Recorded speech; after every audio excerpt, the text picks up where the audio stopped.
Hi guys! Magandang tanghali po sa atin lahat guys. Happy uh, Wednesday, happy Wednesday tanghali here in Bulacan. Kumusta na po kayo guys? Magdaldalan muna tayo guys habang kumakain ako ng charan! Indian mango. Hop. Masarap yung may bagoong.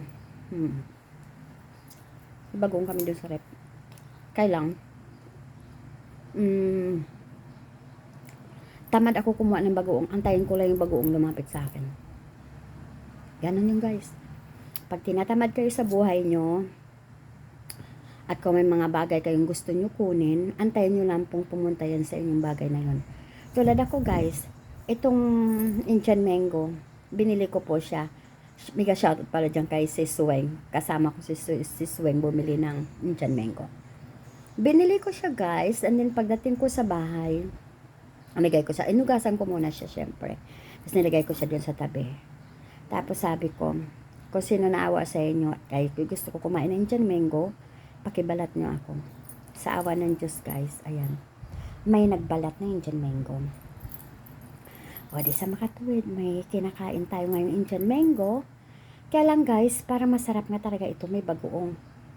Eh ang problema, tinatamad ako kumuha sa rep. Antayin ko na lang talaga kung either may pumuntang tao dyan at makikisuyo akong buksan yung rep at kunin po yung bagoong. Pero kung wala, kasi si Ate Lita nandun sa labas. Pag ganitong oras, nagpapahinga yun, nandun, nagmumuni-muni. Eh, ayaw ko naman tawagin. Pero hindi naman yung ginagawa ko. Nagluto pa ako ng nilaga ngayon. Kasi pag umaga, ako talaga ang nagluluto po ng ulam namin. At yung isang aking pamangkin dito, pag uuwi yun, magtatanong na yun, Mami, ano ulam? Diba guys? Kailangan may nakaprepare tayo ng ulam dyan dahil talagang ako naman talaga nagluluto guys. Ako naman talaga. Pero yan, kakain muna tayo. Hot. Matamis siya. Alam mo guys, Indian mango, hindi talaga ako mahilig kumain. Kaya lang, may time lang siguro na gusto ko siya. Pero hindi talaga ako lover ng Indian mango.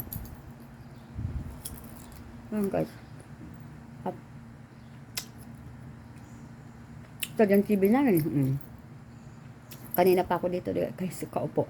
Gusto ko manood ka lang, ayaw ko siyang buksan. Antayin ko lang kung saan bumukas guys.